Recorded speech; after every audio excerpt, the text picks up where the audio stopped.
Today's theme, though, is going to be, in order to be different, you must do things differently. And so just talking about general theme of standards of excellence, especially in everything that we do at Peak. So Yeah, we had some Peak Olympics, and that was the excellence to the highest degree oh this my past goodness. week. I think people are probably still sore from our team from that big event we had.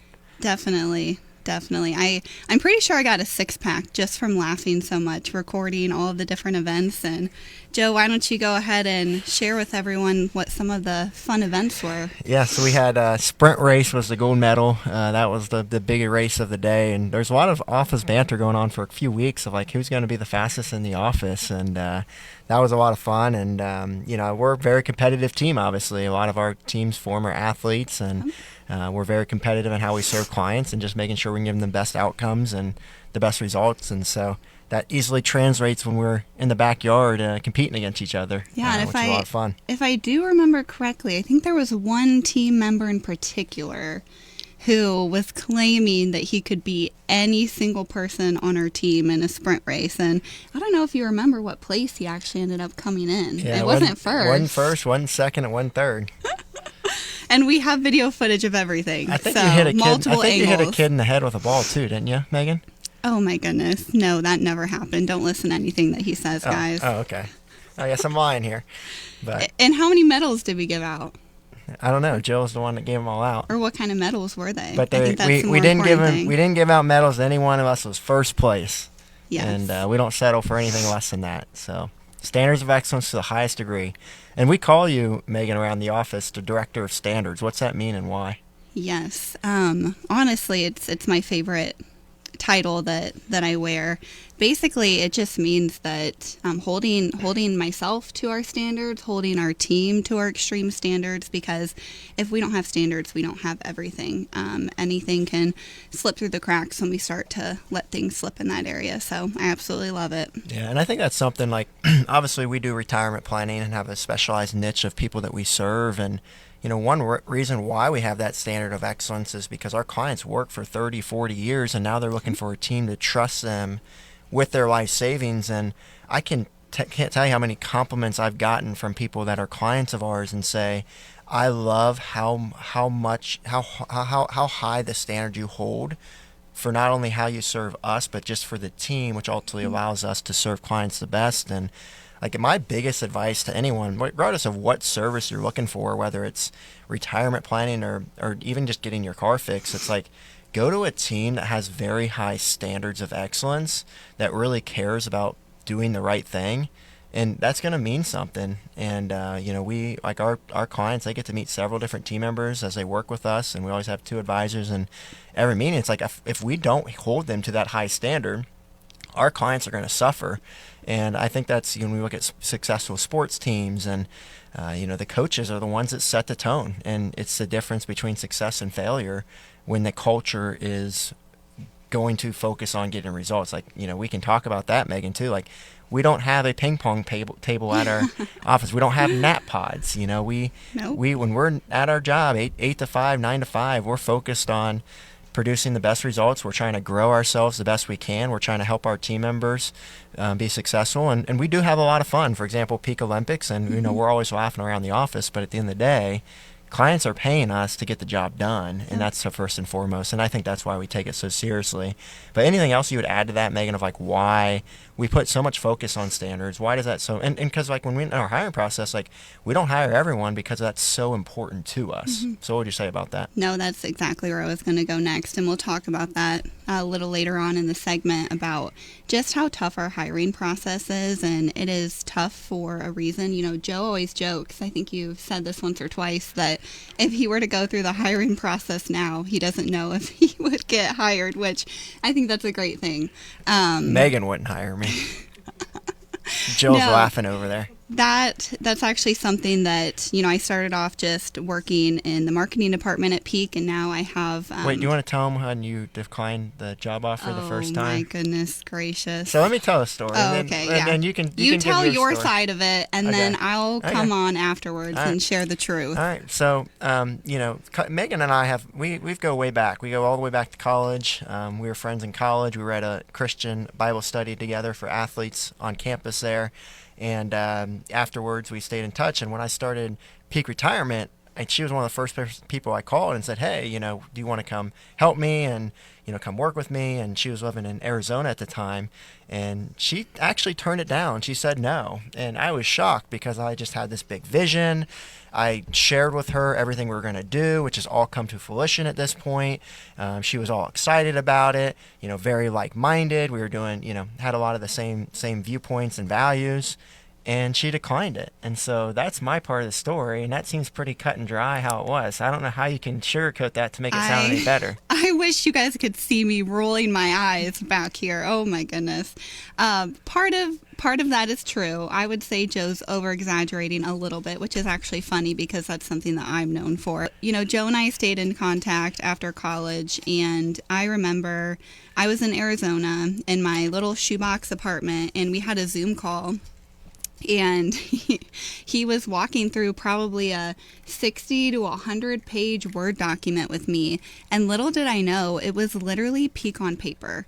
And I just remember thinking to myself, whatever he does, he is going to be successful. Joe's just one of those people where whenever he puts his mind to something, that he is going to do it. And so it was really cool. I feel like I've been a part of Peak since the beginning.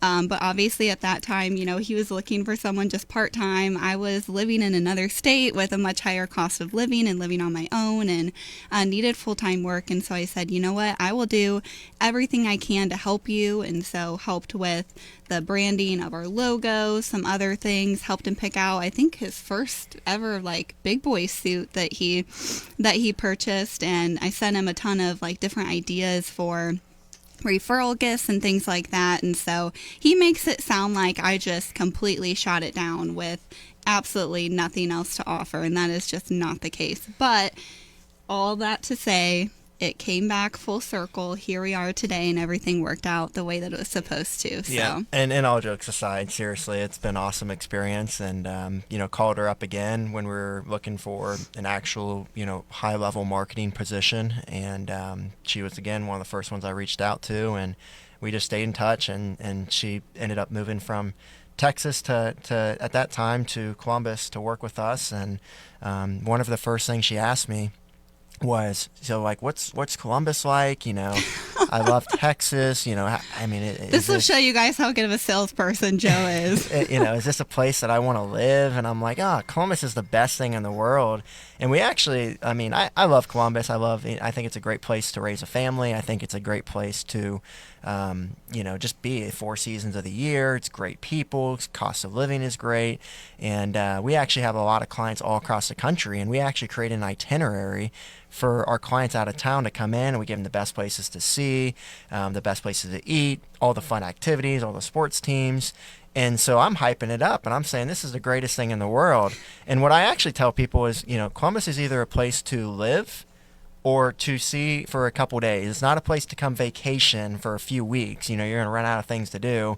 You're going to miss home, but it's a great place to live. So I don't know. Was I wrong by that? Was I hyped? Did I overhype that, or has this been great? I will preface too as well. He told me, if you don't like it, there's tons of nonstop flights to pretty much anywhere out of Columbus.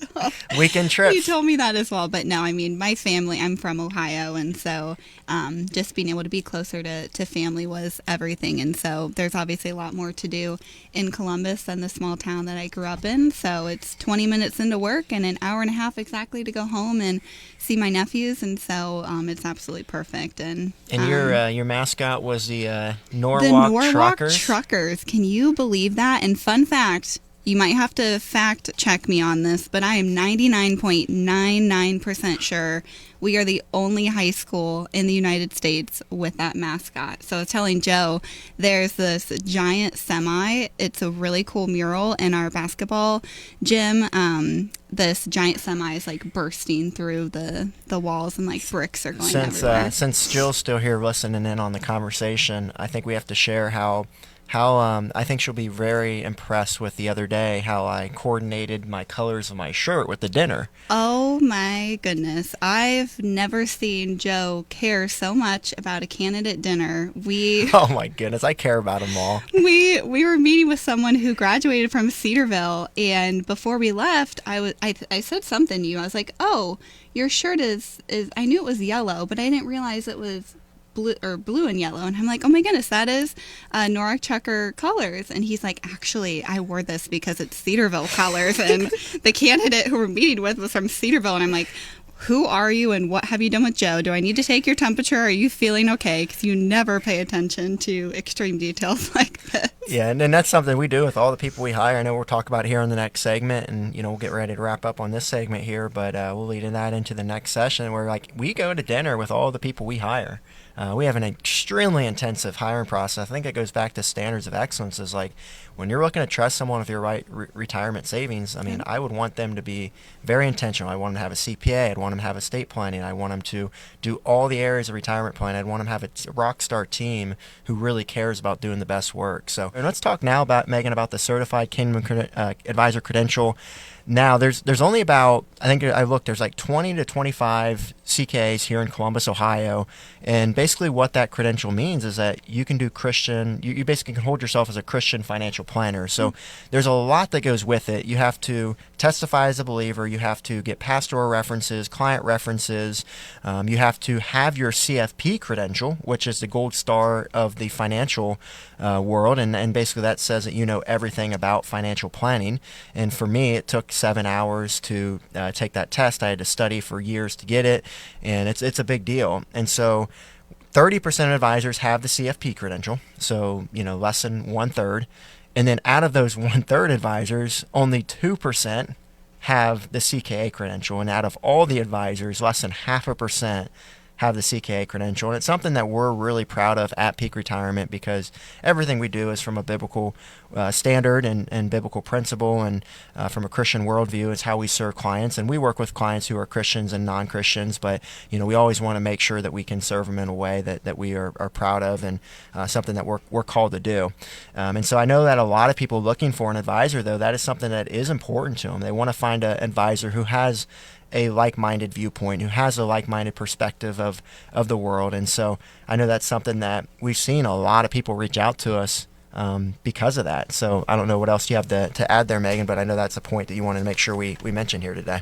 Yeah, absolutely. It's been really cool just to see how we are able to serve people who value that. And so many people just want to have conversations about how do they align their faith with their finances. And not only that, but just amongst our team.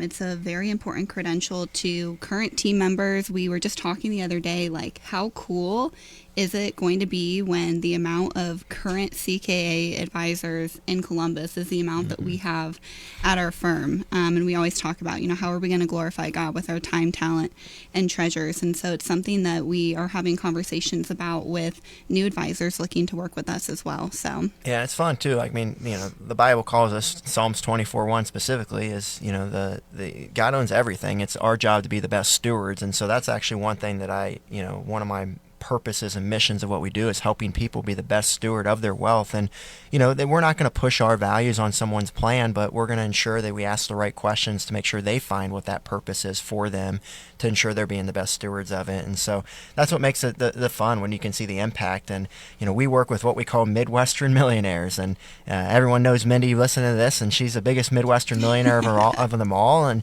she's actually the new poster child for Peak Retirement because she embodies everything that our clients do and say and how they behave. And she is actually a client of ours, and many of her whole family's clients of ours. And that crowd of people, I mean, they have done the right things up to this point, and now there creates more opportunities. And so when we have a conversation with someone like Mindy, and I know she's listening right now on her way up to the lake house, but we tell them, you need to look to give, gift, or spend your money, because you can't take it with you. You can put a beneficiary on that, and it could go to your kids or your loved ones or whoever, and that can be, if you want that to be, then that's great. That's what will happen. But what we see with our clients a lot of times is they've done such a good job saving. The money they pass to their kids is probably going to be more than what they need at that point, and plus they're probably going to be in their 50s or 60s at that point when they actually reach life expectancy and pass away. And so we really try to encourage clients, how do you have more purpose with your wealth now? And whether that's given to charities like we talked about, maybe it's gifting to the kids now so they can be able to experience it now. As Mindy was talking earlier, she just, bought a lake house that she can now take the family to and have experiences together, and she can bring friends in there, and it's up towards Randy's family, so I'm sure that they'll be interacting with them more. And so, that's what it's all about, is to create those types of experiences, and that's what we get to help our clients with, because our clients they're hardworking, they're diligent savers, and they're very, very frugal, which means that they're better savers than they are spenders. And so our job is to make sure that we can get the fist that they've had all these years of not spending money to open up to be more of an open hand, to be able to do the things that they've always dreamed of. I know your parents, clients of ours as well, just went on a big old trip. They did. They went on an Alaskan cruise for 2 weeks, something that they have wanted to do for quite some time. And so they've been planning that. And I will just say, both as a child, but also working at peak retirement, just being able to see your parents live out their dreams after working so hard, it's incredible. All right, Megan, we're back for some more. Joe Schmitz, Megan Castleberry, Peak Retirement Planning, and we're filling for Michaela and Mindy here. We have the pleasure of doing so. We always, it's always hard to live up to the expectations these two have, huh? Sure is. They are the dynamic duo. Oh, wow. They don't ever call us that, do they? Probably not. No, we love them. So, you're real quick, Megan. Can you tell us we were talking about the Norwalk Truckers earlier. Can you tell us the little fight song you mentioned? No, we're not doing this on live air. You guys do not want. I was not a cheerleader. I was not a cheerleader. Go. Absolutely not. Can you do the last part at least? I'm sorry to disappoint you. I mean, everybody trucker rumble, and then you go woo woo at the end. Yeah, and do like a little truck horn signal. I know, as people listening as kids, they were always driving, and they would always do that. The truck horn beep. Yep. Yeah. So, anyways, are you happy now? Yeah, I am. Yeah, a little bit. So now I get to embarrass you. Just wait. Wait, hold on. What? Just wait. No. Nope. It'll be when you least expect it. So, let's talk about hiring. So we love hiring process. So Megan heads our hiring department, and I'm still involved with ensuring that we hire the right people as far as the last interview goes, and when they come in to shadow us. And we take it extremely serious. I mean, we've grown a lot since we started, and it was just me. And then my mom quit her job to join. Then I had a buddy from 4th grade join. And then I had a buddy from college join. And then I had another buddy from college join. And now I've got 8 friends from college. We've got, which Megan and I went to college as well. We've got a lot of other family members and friends of team members who work with us. We've got 3 team members who are siblings. We've got 2 advisors who are brothers. We've got one of our CPAs and advisors are brother. And CPAs, wives work with us. And, it's a close-knit group. And so whenever we hire into that, we have to ensure they really meet our values, and we are very strict with who we are and what we do. I mean, we tell people all the time, we run very fast and we work very hard, and we, make sure that we have that growth mindset. So tell the people listening, I think that people would just enjoy to know what goes into a hiring process for a small business like ourselves. But also, I think that anyone that is looking to work with us could appreciate the fact of, wow, they really care about every little area. And as I always say, how you do anything is how you do everything. Yeah. And so I think that is just so important, especially with the people who are responsible for getting everything done. So tell us more. I think to backtrack as well, you touched on this earlier. We are dealing with people's hard-earned life savings. That is a huge honor and a huge responsibility. And so we need the absolute best people in order to do that, and who are going to take that as a serious responsibility and a badge of honor. Also, too, you always say you are going to spend the most amount of time with the people that you work with, especially with us having a very close, tight-knit team. We're spending 8 hours plus a day at work together every single day, but we also do a ton outside of work, as you guys heard from Peak Olympics. We go to, sports games. We are a very close, tight-knit team, and so it's people who you're going to want to be around, but also who are going to add value to your life. I think it's one thing to say, oh, I don't mind the people that I work with, or, everyone's relatively positive, but I can genuinely say that I enjoy spending time with every single person on our team, and they're going to help sharpen me. We always say iron sharpens iron. And so we do not have an easy hiring process, and that is for a reason. So, we always say if you're looking for a very quick, that instant gratification that we've grown up in as of recently, the microwave society, if you're wanting a very quick hiring process, if you're wanting interviews that are very surface level, are not going to ask you challenging questions, do not apply at Peak Retirement Planning. I will just give you that heads up right now. But what our hiring process looks like, we have our first interview, which is a one-way interview. This one's actually really fun because if you can own a one-way video interview where you have no one on the other side of the camera, it's just you and your recording device, I think that says a lot about you and how your confidence, how you can communicate. We send educational resources after that. Then we have a second interview. We send more educational resources, a third interview.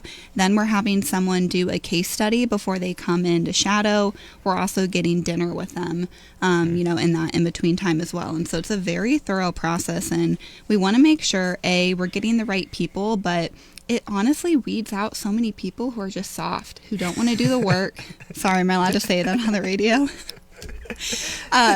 People who just don't want to do the work and who don't see the value in everything that we're looking to have them do before they come on. And I think one of my favorite new questions that we ask when we're interviewing people is, would we let them raise our kids? Yeah, we talk about that a lot. Would we want our kids, would we want our family to be around that person? Because that's how close-knit we are at our firm and how high our standards and values are.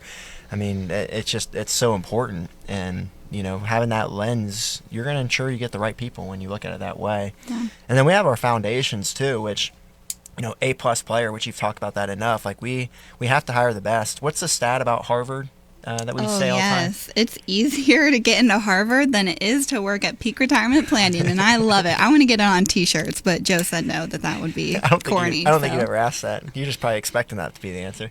I think it's one of those things my mom always says, sometimes it's easier to ask for forgiveness than permission. So, Jill, if you see that receipt come through, why'd you raise your eyebrows like that? The billing email, you know what it's for. Are you funny? I can't remember. So last year we had over 2,600. We only hired 9, and then this year we're on pace to have over 3,000, which is just absolutely insane, but so exciting. And honestly, sometimes I just sit at my desk and I just want to pinch myself because I think, man, we are so blessed, not only to have that amount of applicants, but just with our national presence at this point, with you being on YouTube and Kiplinger and news segments and all of the things, we're attracting top talent from all across the country. It's no longer just Ohio, just Columbus, and we are so fortunate and so blessed to be able to pick from the most elite talent to be able to work with our team and serve our clients. Had it's an a huge advisor blessing. reach out from Utah and New York, and although we have all this interest in other areas, we require them to move to Columbus, and this is our headquarters. This is who we are. We serve a lot of people virtually, but we want to make an impact in the community, and this is where we want to be. And obviously, there's people who are fans of remote work and people who are not, and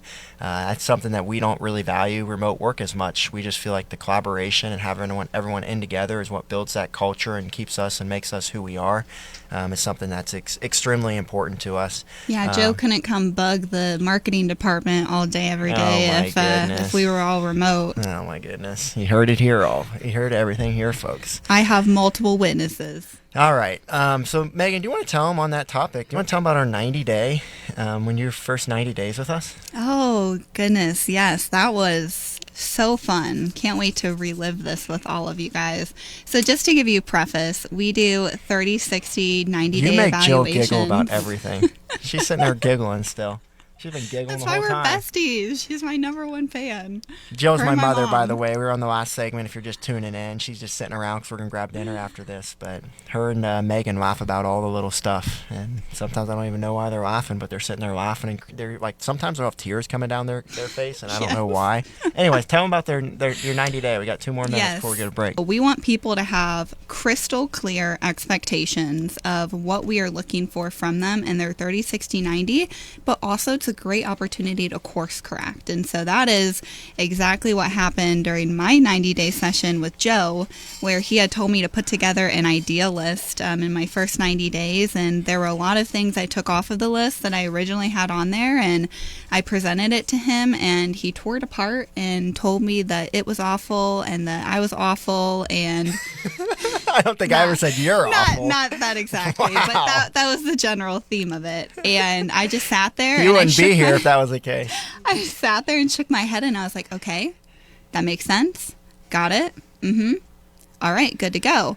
And it was a really, really pivotal conversation. Just for Joe to see that I'm tough and I have tough skin and I can handle dealing with him.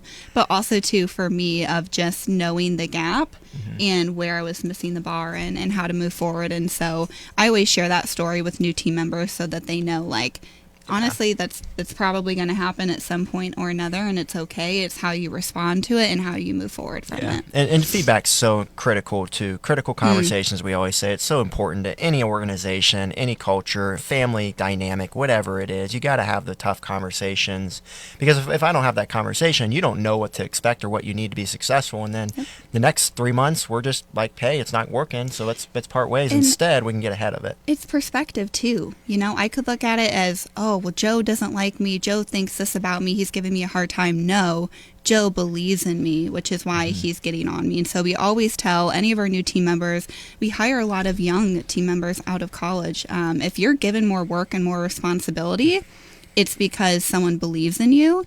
And if you are given more criticism and feedback, it's because someone cares. And so you have to retrain your mind on perspective on that. So coming back from break, Megan, let's talk about the time that you gave me constructive criticism that maybe I did not want to hear. So I think people will love to hear that story, or maybe stories on that topic. So Megan's giving me a hard time because I didn't want to play pickleball with her after work on Friday. And here's the, you just said I'm sore from all this running for this marathon I'm training for. Don't even. You know what? Radio is the one time where we get along the most. All right, and we were doing fine until this last break, you guys. Tell them the story. Tell them a story of critiquing me, and then we'll get into the events we've got coming up before we wrap up here. So, long story short, Joe is a Columbus celebrity at this point, and so we were out to lunch with someone from a local news station, and I was always taught growing up that you don't talk with food in your mouth or you cover your mouth. And here's Joe having this really passionate conversation, and you can tell he's very passionate about what he's talking about and also his sandwich that he is chowing down on, and it is flinging all over the table, and I'm sitting there like, oh my goodness, my mom would be kicking him under the table if she saw this. And so I told myself, when we get in the car, going back to the office, I'm going to tell him. But also, it was like I was less than 90 days in, so I'm like, oh my gosh, what if he fires me or something for telling him this? We were not on the same page that we are today. I couldn't do it. Finally, we get back to the office, and I wander in there, and he thought I was going to quit, because I just couldn't get it out of me. And I was like, Joe, I don't know how to tell you this. This is really hard for me to tell you, but you talk with food in your mouth. And he was like, wait, that's all? And I was like, that's all? I'm like, that's such a hard thing to have to tell someone, especially your boss. And so, long story short, he agreed with me. Most of the time, he realizes that I'm mostly right. I mean, pretty much all the time. And so he's like, yeah, I probably should be conscious of that. So we have a new rule. He's allowed to do it at the office around the team. But if it is with someone from the community or clients, he's got to be on his best behavior. So I always try to remind him before he goes out for dinners. Oh my goodness. Is that all? Anything else you want to roast me about? I think that pretty much covers it. Okay, let's talk about the upcoming events. Keep it PC for the rest of the show. What'd you say about the chips? 4 chips equals 1 tortilla? Yeah, did you guys know that 4 chips equals 1 tortilla? I mean, it makes sense when you think about it, but gosh, if I go to a Mexican restaurant, I can eat my weight in chips and salsa. So you like bread too, don't you? I'm like downing probably 60 tortillas. Like, this is not okay when you think about it that way. But yes, I love bread as well. All right. Castleberry. Well, fun time as always. And I'm sure we'll be back again here soon, so don't miss us too much.